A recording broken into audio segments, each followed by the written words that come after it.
So welcome everyone. My name is Dennis Migono. I am a communications associate at CLASP, and I will be your host for this workshop.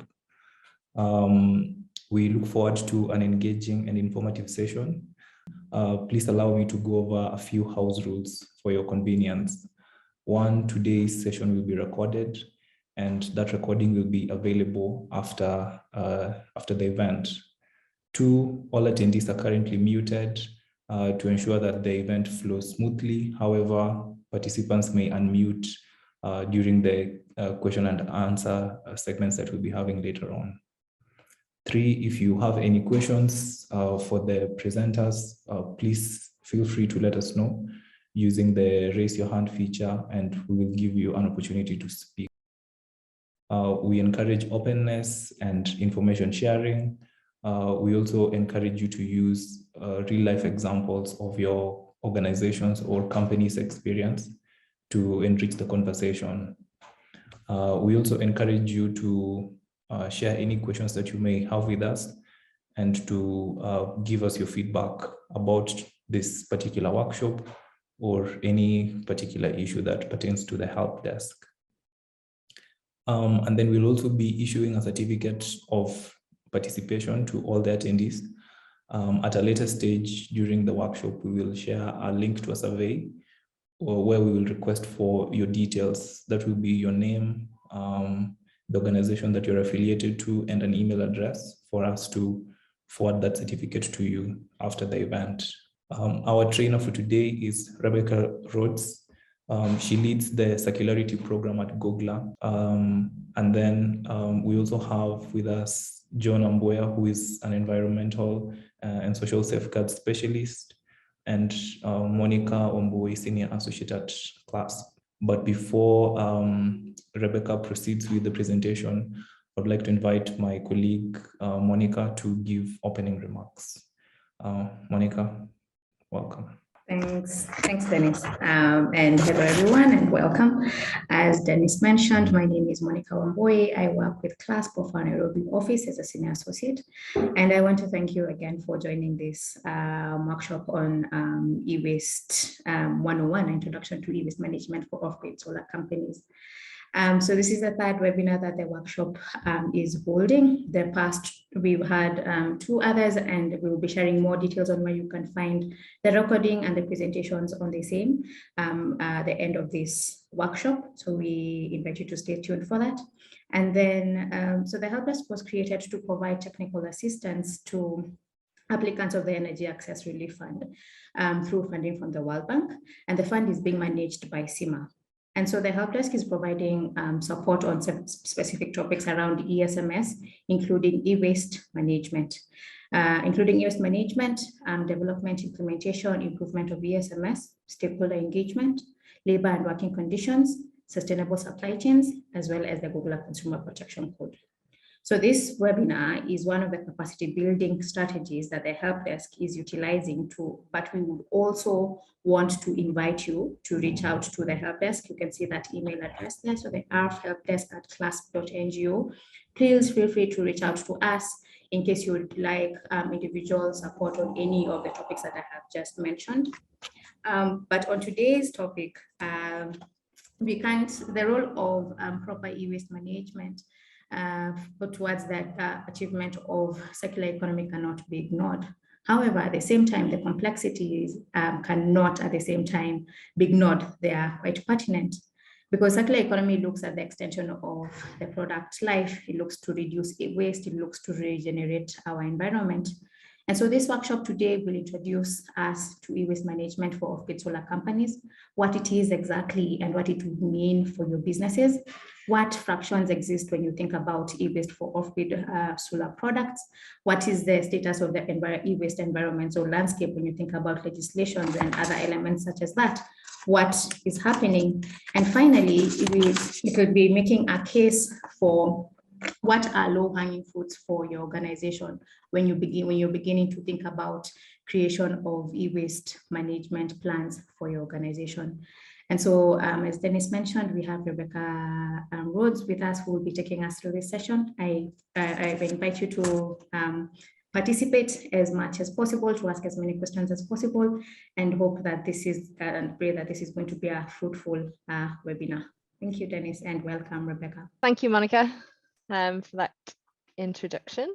Yeah, so as Monica said, today is just really an introduction. So it's going to be a two-part e-waste webinar. So this is just the first hour, and it's just introducing to the concept of e-waste, how that applies to what we do in off-grid solar, and how your companies can take some really easy and simple steps to kind of have the basic processes in place to deal with the e-waste and mitigate the risk of environmental and human hazards for the products at end of life. So I'm going to start just by launching a poll, just to kind of see where everybody's at. So if Dennis can launch the poll now, and I'll read that out. So within my business, we actively manage the e-waste we produce and ensure that consumers know how to dispose of their products once they reach end of life. So yeah, whether you agree, strongly agree, you're not sure, disagree, or have no idea what e-waste is whatsoever. Okay, so it looks like quite a mixed bag as the results are coming through. So everything from strongly agree all the way through to disagree. Thankfully, nobody yet has chosen the option 5, which is what exactly is e-waste. Just give it a few extra seconds for those remaining to submit their answers. Okay, Dennis, I think if you can end the poll and share the responses. Okay, so the results are as follows. We have 30% saying that they strongly agree, another 30% saying that they agree, 20% saying that they're not sure, and 20% saying that they disagree. Yeah. So very mixed. I'm glad that some of you are already kind of in the position where you agree with the statement, and still some others maybe with some work to do, either the beginning steps or kind of looking to improve what you're doing on e-waste. I noticed as well, did somebody just have their hand raised? If you have a question to ask, please go ahead. And all right, so I'll give you, Claudio, an opportunity to speak. And I'll ask you to unmute. So if you can hear me, just unmute and then share. Claudio, if you can hear me, just go ahead.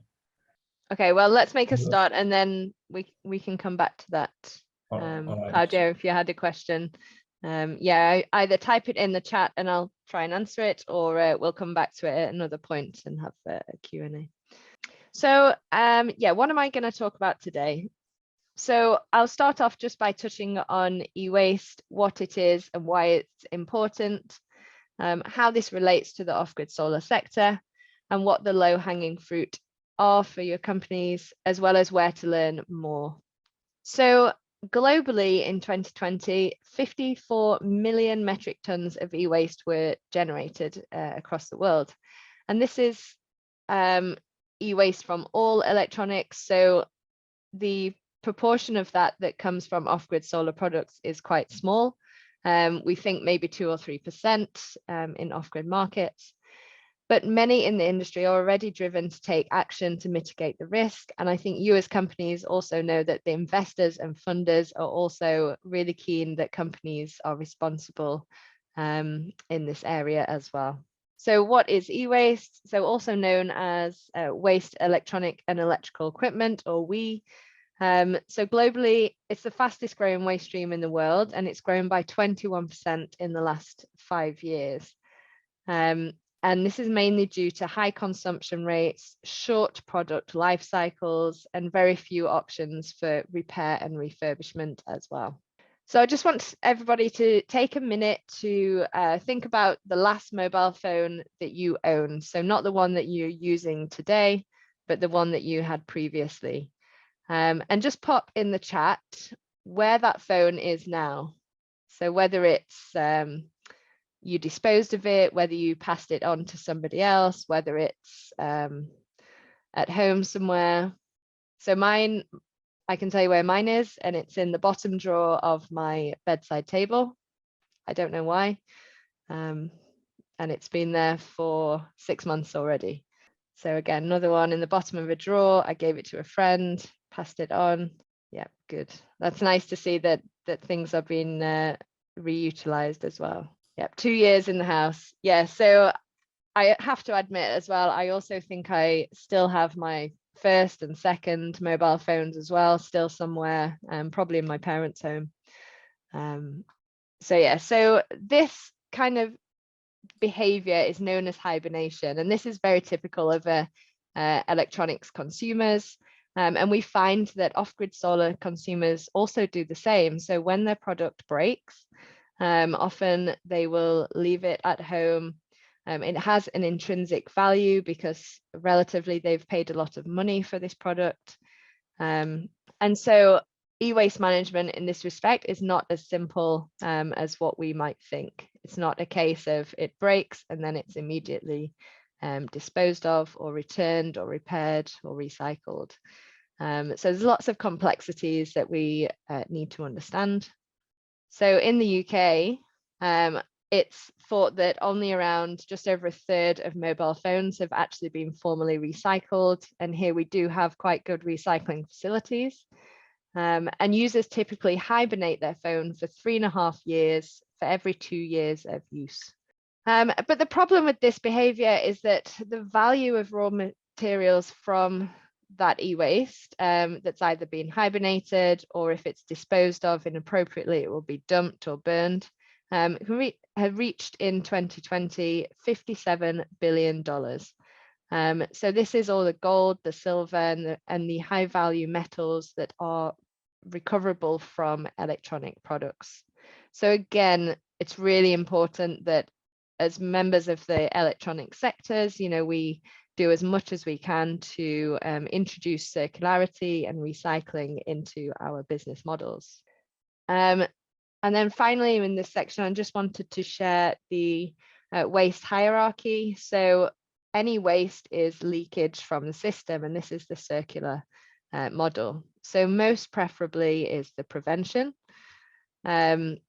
So what we want to do is extend the lifespan of any products, make sure that we as distributors are buying quality verified products with a long warranty period and a long intended lifespan. We also want to extend that product life, and we do that through repair, reuse, and refurbish. So it's good to see that many of your old mobile phones have been passed on, and that is very firmly within this blue section, which is extension. So it's reuse of that product that's no longer wanted. And then finally, disposal. So this is the least preferable option, but where it is, where it does happen, we want to make sure that things are responsibly disposed of through recycling or safe landfill. So how does this all relate to the off-grid solar sector? So within your off-grid solar products, we have a number of e-waste fractions from each component within the product. So you see here at the top, we've got the solar panels, mostly glass, some aluminium, and then mixed materials, silicon and other metals as well. The lead acid batteries, obviously, the lead in there, and then the hazardous chemicals that also form part of that, and plastic casing as well. Within the lithium ion batteries, so these are treated as their own fraction and shouldn't be dismantled, so they should be kept together until they're transported to a specialist recycling facility. Then finally, the control unit. So there's the components that are within the PCBs, the plastic casing, and then other mixed metals as well. And then a solar lantern, which kind of brings all of this together. So you have the battery, the metals, glass, plastics, and mixed metals as well. So in terms of all of the fractions, the lead acids batteries, if you are using them in your products, these are the most hazardous in terms of e-waste. And these really need to be safely recycled and disposed of to ensure that the harmful chemicals don't enter the environment and cause harm to the kind of local ecosystem, but also to the local community as well. Lithium-based batteries. So we see that the industry is moving more towards lithium batteries now. They're more reliable and longer lasting, and they are safer as well. However, if they're not properly stored at end of life, they may pose a fire risk. And so there are procedures that we can put in place to mitigate that, that are really simple as well.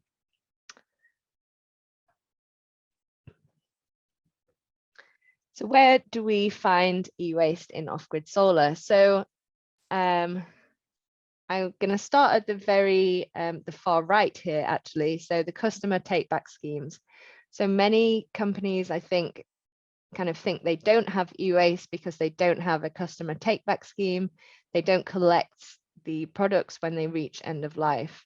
But actually, there are these other areas that I think all companies experience. So repair and returns, write-off and repossessions for pay-as-you-go products, and those that are broken in transit.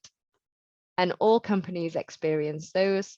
And so it's fair to say that all off-grid solar companies do generate and have some e-waste, regardless of whether or not they implement a customer take-back scheme. So repairs and returns. So this is a broken products, components may be recovered. So it's often during in-warranty repairs, but also, a company might offer out of warranty repair services as well. In terms of write-offs and repossessions, many off-grid solar products, if they are unfortunately repossessed after a customer defaults, they can often be left in poor condition, and then companies are not able to refurbish or reuse the products or components. So then that becomes e-waste that the company has to deal with. And then thirdly, we operate in a difficult environment. Last mile rural logistics is tough. It's hard conditions, and it's inevitable that some products will get broken in transit. And in those cases, again, return to the central warehouse and become e-waste. For the more advanced companies, that have the capacity and the ability, there might be a take-back scheme implemented, which allows customers to return their end-of-life products. And this, again, is a source of e-waste for companies. So to reiterate, every off-grid solar company has some e-waste somewhere along their value chain.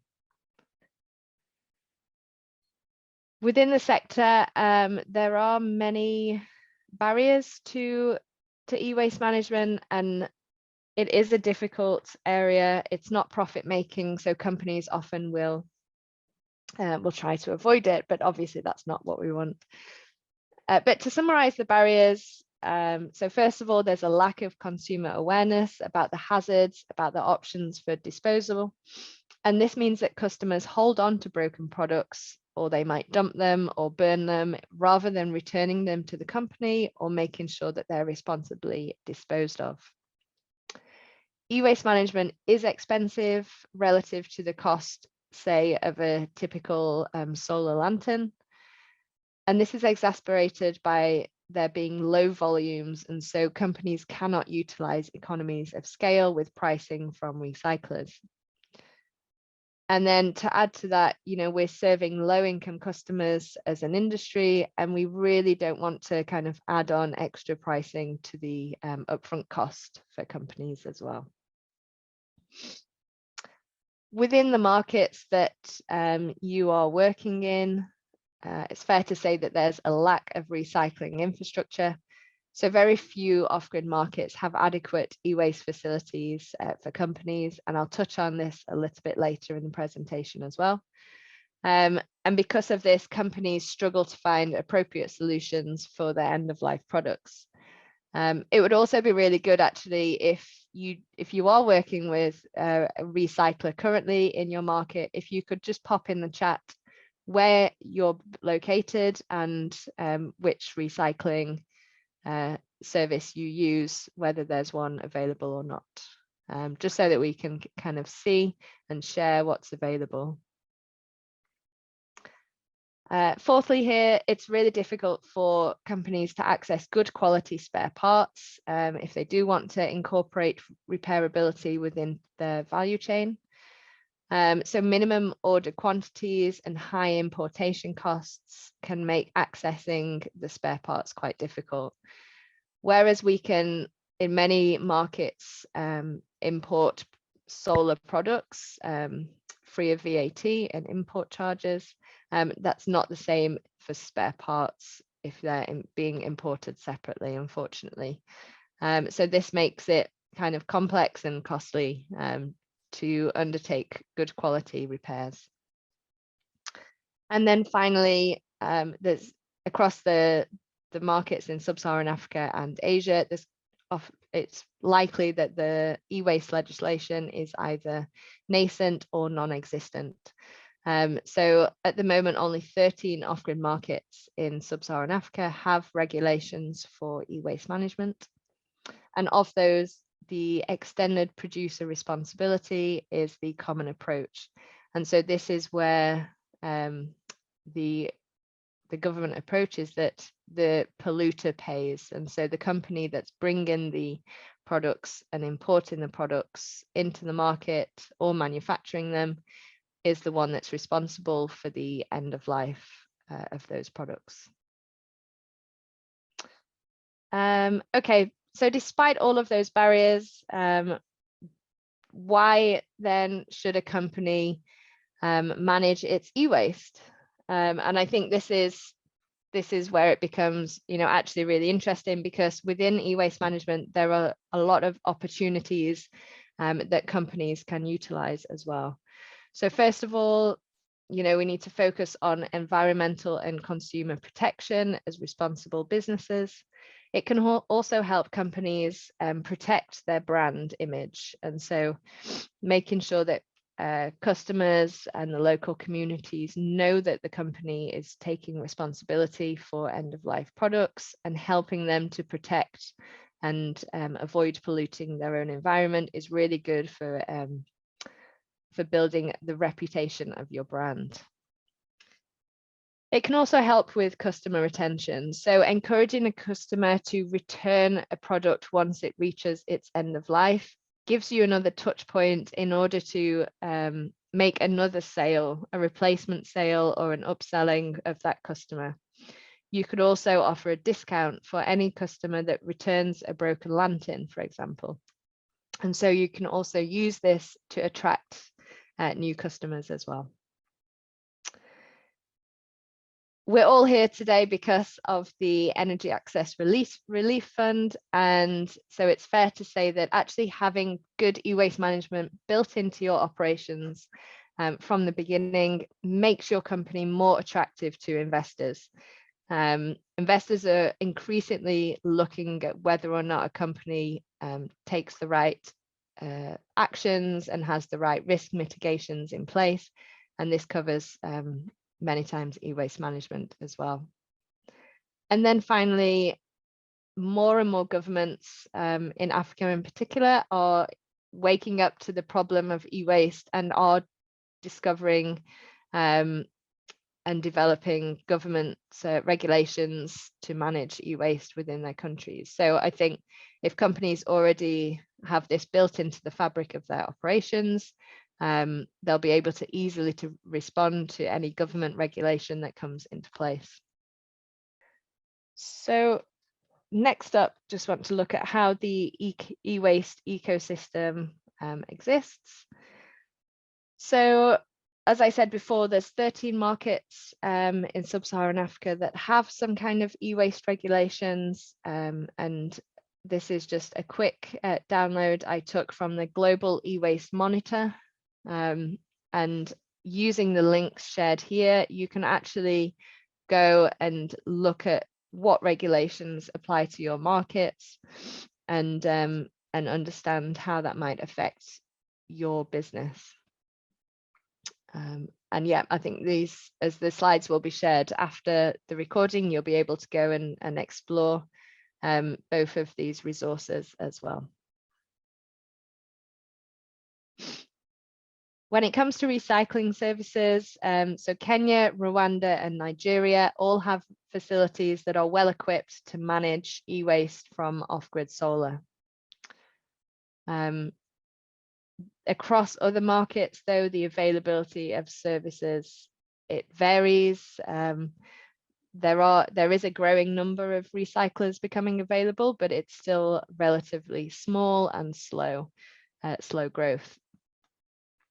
But as a community, we're trying to work with off-grid solar companies and try to crowdsource the information. So when one company builds a partnership or identifies a service provider in a particular market, we like to make that information known and shared to the rest of the community so that we can really support this, the companies, but also encourage the recyclers to take on the e-waste as well. If you have a partnership or contract in place with a recycler, you are responsible for making sure that they are appropriately and safely disposing of your waste. And so the recycler should provide you with a certificate that proves what recycling has been done, and that gives you the assurance that it's been safely and appropriately treated. This should be especially the case if you are disposing of lead acid batteries as well. Just really make sure that the company you work with has the appropriate safety and environmental measures in place. Okay, so as we come to about 1:30, I'm just gonna open another poll to see how well you are listening. So another statement here. So effectively managing e-waste can benefit my business in the following ways. Hopefully this should be multiple choice, so select as many or as few as you wish. So yeah, first option, it's good PR and protects my brand. Second option, compliance, it helps me with compliance with government regulations. It makes the business attractive to new investors. It's the right thing to do as a responsible company. It can help me retain customers in the long term, or all of the above, or none of the above. 87% of the attendees saying all of the above. Yep. Yes, and then we also have a few people picking options 2, 4, and 5. Okay, great. Yeah. I completely agree with all of the above. So yeah, those 5 key reasons why, you know, managing e-waste in our businesses is really good. So yeah, well done. Thank you, Dennis. Yeah, do feel free to pop any questions in the chat again, and I'll come to them as they come through as well.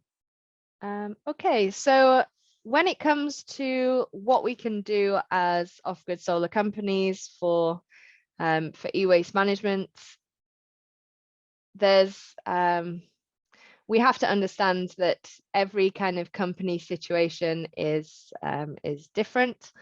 Some companies have very small resources and may be operating in a country where there are no recycling facilities, no regulations. And so we need to each company needs to look at their particular context in which they operate.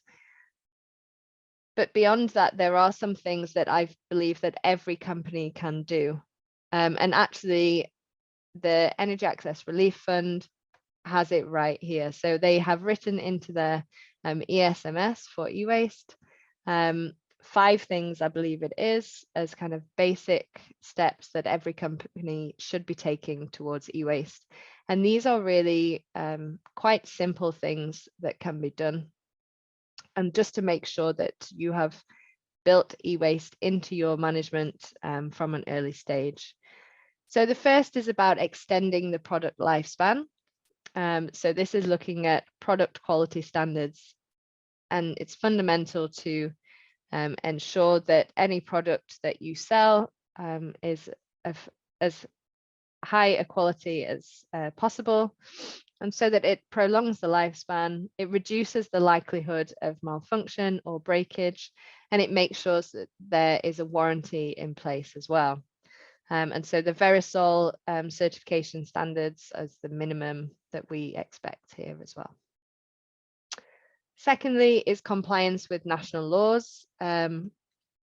So given that only 13 markets actually have national laws, I would kind of go a little bit beyond this, and not only compliance, but also just understanding the legal requirements for e-waste, and building into your governance processes that you review the situation at least annually, because more and more companies are starting to introduce new regulations for e-waste. So actually having it written into your governance that you just take a check every 12 months is a really simple thing that you can do to make sure that you are up to date with any incoming requirements from a legal standpoint.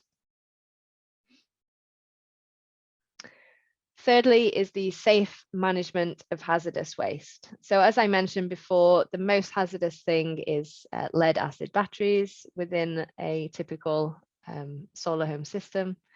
But many products actually now using lithium batteries instead.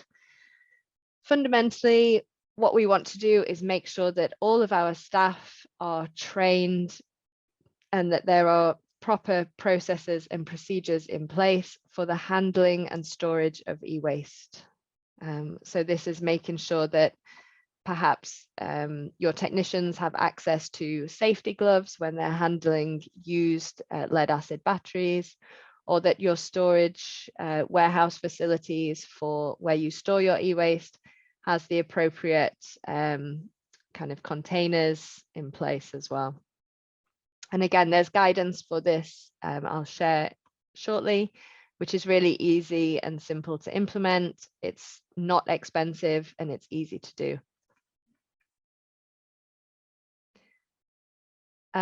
Fourthly, then we have the implementation of an e-waste management plan. So again, yeah, I think regardless of your company stage, setting out your ambitions with regards to e-waste and planning for, proper e-waste management before it becomes a problem is key. And being able to forecast when your e-waste management becomes, required particular actions due to the amount that you've gathered will also help your financial planning, and it demonstrates responsibility to investors as well. And finally, educating your customers. So this again is really easy to do. So it's really small changes that you can build into your customer journey and your existing customer touch points that can make a really big difference in how you educate your customers. So we have making sure that disposal information is clearly labeled. So this might be including it in a product manual and then just drawing the customer's attention to it during a sale or installation. And you could also use communication like mass SMS facilities to pop in reminders for your customers at key points throughout their product. So at the end of the warranty period, or at the end of the expected product lifespan, say 5 years after purchase, you could already just send a short SMS reminding them to responsibly dispose of the product. So I think there's a couple of questions as well before I move on to the next slide. So is there an official listing of recycling facilities in the African continent? We do have a list that GOGLA tries to maintain. It's based on crowdsourced information for companies. The list is accessible only to GOGLA members. However, I think we can share, if you want to get in touch with the help desk and ask about a particular market, we'll be able to share if there's anything known or any companies that are known within that market as well.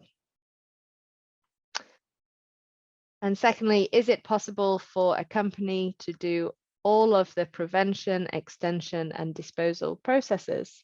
Yes, it absolutely is. And hopefully the more prevention, the more extension you do, the less disposal you will need to do as well.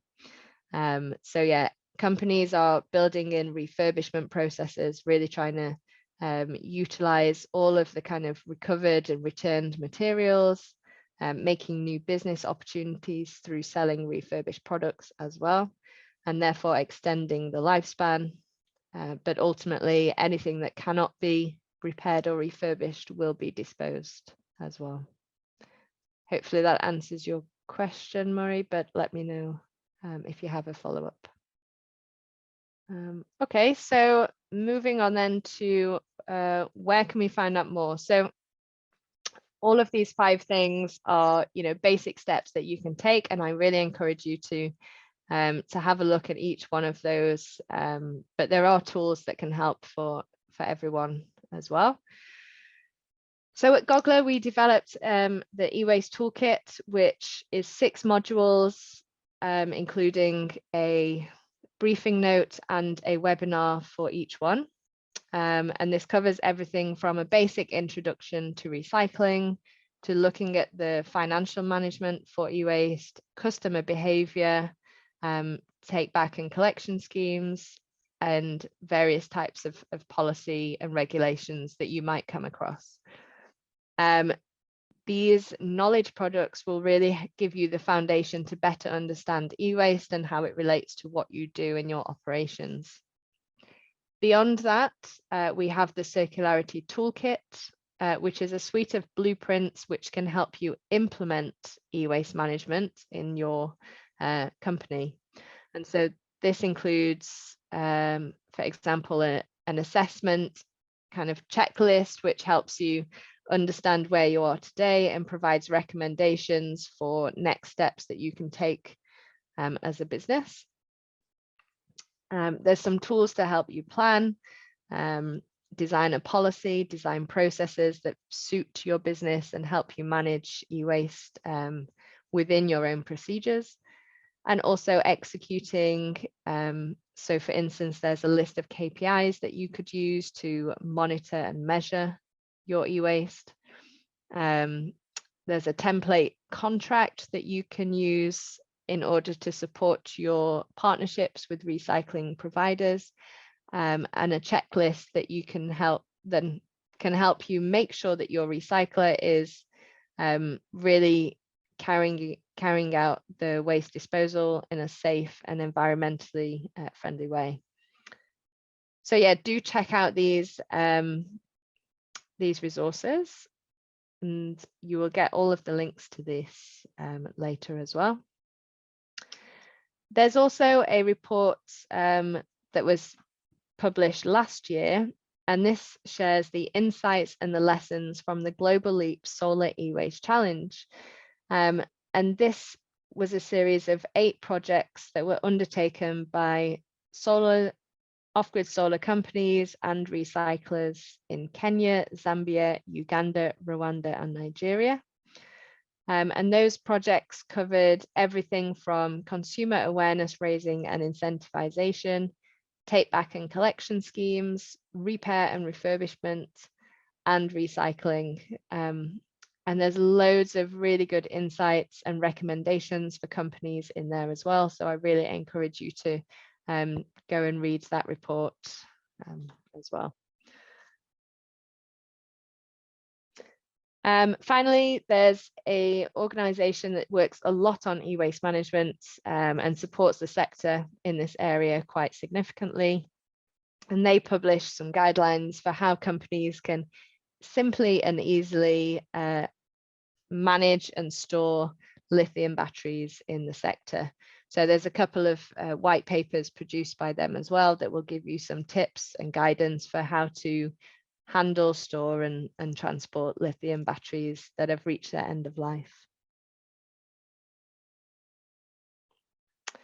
And there's a lot more. There's so there's various toolkits, reports available as well beyond the basic ones that I've just shared. If you wanted to look a little bit more deeply into particular element of e-waste management, that's all available.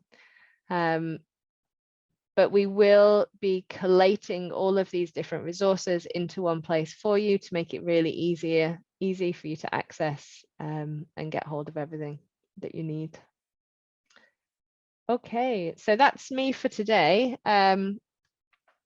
Hopefully that wasn't too much of a whirlwind run through the topic of e-waste and how it relates to off-grid solar. But we will be doing a follow-up webinar as well, which will go a little bit more detail into the actual practical steps and the implementation of e-waste for your companies as well. Any questions before I hand back over to Monica? I see a question there. Can we connect on LinkedIn? Please do reach out. My email, my GOGLA email's there. You can access me via the help desk as well, and also available on LinkedIn via GOGLA's page. Thanks. Dennis, over to you. Shall I stop sharing now? I think you can continue sharing for a while. As I give Monica, if you're available, if you can hear me, to come in and talk a little bit about the help desk. So as I set that up, just keep projecting the screen. Yeah, sure. Thanks, Rebecca. I see a couple of questions coming in. So Michael Musenga, so this is a good presentation, thank you. How can CEHF participate in the project? So the help desk has been created under the Energy Access Relief Fund. And so we welcome you to go to the CIMA website where they provide a lot of details on the EARF fund and what opportunities exist for companies and how they can sort of apply for the funding that is available. And then through that, you can also get support from the help desk on any elements that the company would require support on. Can just also look for that link and post it here. And then Rebecca also have a question. Is Africa working on some policy could try to transport e-waste between different countries from Ulysses? Yeah, I was just typing an answer to that. I think that's a really good, it's a really good question. It's a challenge, it's definitely a challenging area because it's not easy to transport e-waste cross border because it's classed as hazardous waste, and any transportation has to comply with the Basel Convention. Yeah, so there's some places where it is possible and facilitated by recyclers. For example, Enviroserve in Rwanda do collect e-waste from neighboring markets. So I think they collect from DRC, Goma and DRC, and from Uganda as well. But for other areas, this is an issue and it's a known problem. Yeah, I think it's something that we're working on and something that GOGLA as well are trying to work with policymakers to sort of reduce the friction in this area. But as yet, it's still a challenge that I don't have many answers to, unfortunately. Rebecca, I don't know if you're able to see, there's a question that has been posted by Michael. Have you responded to that? Yes. So can we have access to all the materials? So yeah. I'm going to hand over to Monica for this because I think she's about to answer the question now, because it will be, I think everything will be on the portal and all the links are already will be in this presentation as well. Yeah. Yes. So as part of the help desk, we have created this Energy Access Relief Fund help desk portal, resource portal, where we're going to house all resources. So like the resources that Rebecca pointed to during her presentation, the existing toolkits, the blueprints that are available from GOGLA, and every other very exciting sort of output resource that has been created by other organizations on the topic. We were just trying to think, how do we then ensure that this is available to any company that reaches out to the help desk? And so we have created this portal, and Dennis has just posted a link to the portal. And as you can see, so it's housed under the Efficiency for Access website, and the link, we click on the link, it should lead you right to the portal. So just going through it, I think so you go to resources, and then down there you can see the Energy Access Relief Help Desk, Fund Help Desk. And this is where you'll see there's a heading, there's a resource portal, and then a bit of a blurb that tells you everything about the fund as well as the help desk. And then more importantly is the section to your right where we have the resources. So right now you can see a lot of e-waste resources, but we are going to be adding more other resources on the ESMS element, just because the help desk is focusing on those two topics. They are intertwined, but for the purposes of the help desk, we separated them. So we have the ones that are very focused on ESMS, and which are being with support from our consultant John Ambuya, who Dennis introduced at the beginning of the workshop. And so we'll be adding more resources on ESMS, but right now what you can see are resources for e-waste. So like the e-waste legislation map, the e-waste monitor, which puts out basically stats on overall e-waste management globally, the EEP toolkit, which appeared, I think, in the final slide from Rebecca. And then the second section, you can see a workshop calendar. And so as I mentioned, we have organized a series of workshops to run from that have been running since May, and will be running until the end of the year. And so there where you can see the workshop calendar is basically providing you dates on when the other workshops will be happening and what the topic is. We invite you to set these reminders in your calendars, but we will also be sending you notifications as the dates draw closer. And maybe just even to emphasize that we have our next webinar coming up next month at the beginning of August, 4th August, and it will be focusing on ESMS and legal frameworks, and also on what IFC performance standards are and how they apply. So if it's possible now, please feel free to book that time slot in your calendar, but we will be reaching out with more information on this as well as the registration link. Yes. And then the last section is the country-specific guidance, which is just other resources. And so, as mentioned, the focus areas of the help desk are the environmental social management systems, as well as e-waste, and we'll be creating resources on that. And finally, as mentioned again, we have had 2 webinars. The first webinar was really a kickoff of the help desk, and we had where we just talked about everything that the help desk, all the support that the companies can get from the help desk. And the second webinar led by John was looking at integrating sustainability for shared value creation. And so all this, we're going to be housing all our webinars here. And so you can see a link there for watch. You can watch the recording on YouTube, but then also you can find the presentations linked there as well. And so this webinar will also be put up on this portal, and we invite you to reach out and to watch as many times as possible, I guess. And finally, in case you want to reach us, there are 2 emails there. There is the helpdesk@clasp.ngo. So that is, you can get that you'll be able to reach the help desk, reach us directly through this email, and we can discuss on a way forward on how we can build your capacity on the focus areas of the help desk. And then we also have the EARF@cimafunds.com. Feel free to copy, this is for the CIMA team, who are the fund managers of the EARF.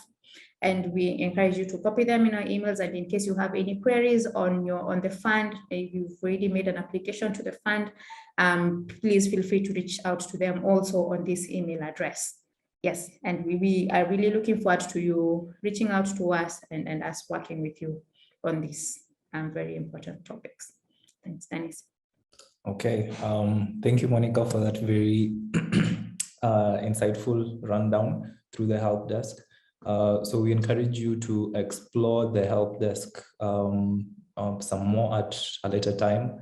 Look at the resources that have been posted there, and feel free to share feedback with us in case you have questions or any comments for us. At this point, if there are any questions, any reactions to the presentation that has been made, or any final comments from the participants, I will give a minute for that before we can close. So if anyone has anything that they would like to say or to share, feel free to post in the chat or raise your hand. I'm seeing a comment from Michael in the chat requesting that we send this communication to your email addresses. Could you clarify which communication you're referring to? Seems maybe Michael might be typing or he's not online at the moment, but do reach out to any of us, Rebecca, myself, Monica, or John, if you have any questions, and we'll be happy to respond. At this point, I would like to thank Rebecca for facilitating the session and for giving such an insightful presentation.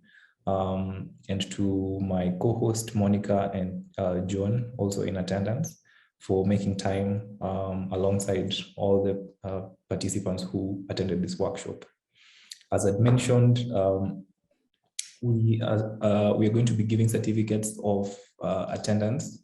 And so just give me a minute so that I can share that link with you.